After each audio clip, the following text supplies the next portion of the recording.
네, 문제 풀어보겠습니다. 함수의 대응관계의 문제는 사실 가하고 나 조건이 핵심이긴 해요. 근데 더 중요한 건 가하고 나 조건에서 공통된 함수값을 보는 게 더 중요합니다. 다시 말하면 가보시면 F6과 F3이 보이세요? 맞죠? 나 조건도 보시면 F3과 F6이 보이세요. 그럼 저는 어떻게 이 풀이를 할 거냐면 F3과 F6을 기준을 잡고 문제를 풀 겁니다.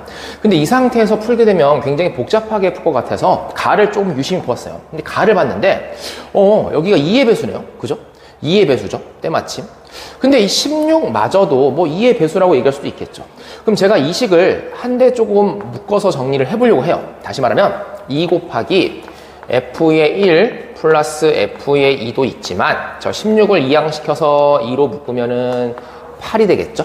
그럼 그 결과 저희가 원래 기준이 F3과 F6이었으니까 저는 F3 빼기 F6으로 이 문제를 좀 정리하고 이 상태에서 한번 문제를 풀어보겠습니다. 물론 나는 잘 보시면 아시겠지만 중복조합인 것처럼 보이죠? 네. 그럼 이제 기준을 잡고 풀겠습니다. 그럼 얘가 얼마가 가능하냐라고 하는 건데 무조건 2의 배수가 가능하죠. 그쵸? 그럼 얘는 무조건 2의 배수밖에 안 돼요. 그럼 얘가 2의 배수라고 하면 되는 건데 중요한 건 이럴 수도 있죠. 얘가 0이면 0도 나올 수도 있을 것 같아요. 그래서 0을 포함한 2의 배수를 합시다. 그럼 첫 번째 뺐을 때 0인 경우가 있을 거고 두 번째 뺐을 때 2인 경우도 있는데 중요한 게 뭐냐면 나를 보세요. F3보다 F6이 더 크거나 같아요. 그러면 이 값은 절대로 양수가 나올 수가 없어요. 그러므로 2의 배수이긴 하지만 마이너스를 붙인 2의 배수라 이해하면 될 것 같고 역시나 빼기 4도 가능하겠죠. 물론 빼기 6은 왜 안 되냐?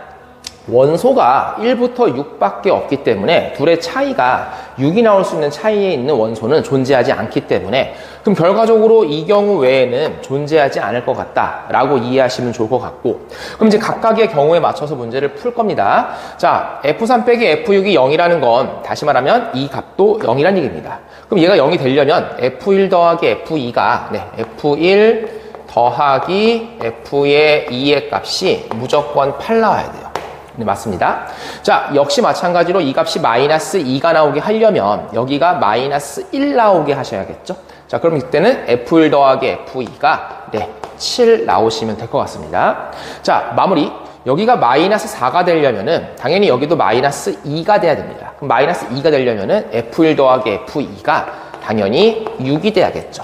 그럼 이 세 가지의 경우에 의해서 F1과 F2가 결정이 된다. 이 뜻입니다. 그럼 이제 각각의 결정권을 한번 문제를 풀어보려고 합니다. 첫 번째, F1 더하기 F의 2가 8인 경우로 문제를 한번 풀어보겠습니다.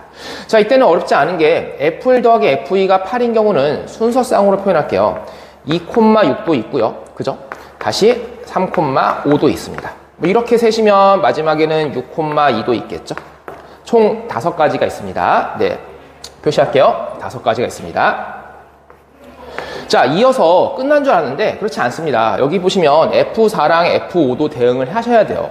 그런데 F3 빼기 F6이 0이라는 전제로 이해를 해보자면 너와 너는 함수값이 동일한 값으로 유지되겠죠. 예컨대 1, 1, 2, 2, 3, 3, 4, 4, 5, 5, 6, 6 이런 것처럼요.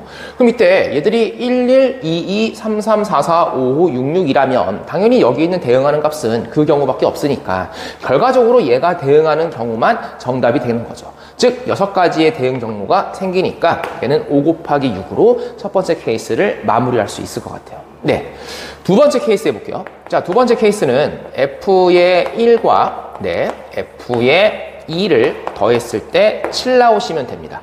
역시 동일한 순서쌍을 쓸게 얘들아. 자, 이때는 1, 6이 가능하네요. 역시 2, 5도 가능하고죠. 자, 가시면 마지막에는 당연히 6, 1 나오겠죠. 얘는 6가지의 경우의 수가 발생합니다. 자, 이때 역시나 마찬가지로 문제를 한번 풀어볼게요. 자, 이번에는 F3과 F6의 차이가 마이너스 2가 돼야 돼요. 쉽게 얘기하면 둘의 차이가 2칸 난다 이 뜻인 거야. 그럼 예컨대 그러한 종류를 구하자면은 뭐 1, 3, 그쵸? 2, 5. 맞죠? 1, 3, 2, 4. 3, 5. 그리고 4, 6. 네 가지가 발생되네요. 그쵸? 그럼 네 가지가 경우 생기는데 그 네 가지마다 중복조합이 발생한다 이렇게 이해하시면 돼요. 예컨대 여기가 1이고 얘가 3이면 네 가지 중에 저 두 가지, 즉 1부터 3까지니까 3H2가 발생이 된다 이 뜻인 거예요. 그럼 그 결과 요 경우가 두 번째 해석이 되는 경우다 라고 들어가시면 문제를 풀 수 있지 않을까 싶어요. 자, 세 번째 경우 가겠습니다. 자, 세 번째 경우는 F의 1과 F의 2를 더했을 때, 자, 이번에는 6이 되는 경우입니다. 역시나 이때도 순서상을 구하면요. 1, 5가 있고요. 네, 2, 4가 있죠.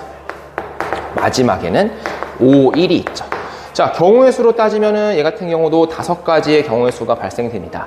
근데 이때는 또 볼게요, 한번. 자, 이 둘의 차이가 이번엔 4칸 차이 나는 게 맞습니다. 4칸이니까 예컨대 1, 5도 있고요. 2, 6. 딱 두 가지밖에 없어요. 실제로 두 가지의 케이스가 나오는데 중요한 건 그 두 가지마다 예컨대 여기가 1이고 자, 여기가 이제 5라고 한번 가정해 볼게요. 자, 5인 거죠. 4칸 차이니까요. 그럼 이때는 당연히 1부터 5까지 저 두 개를 중복조합으로 택하는 경우니까 OH2가 발생이 될 것 같습니다.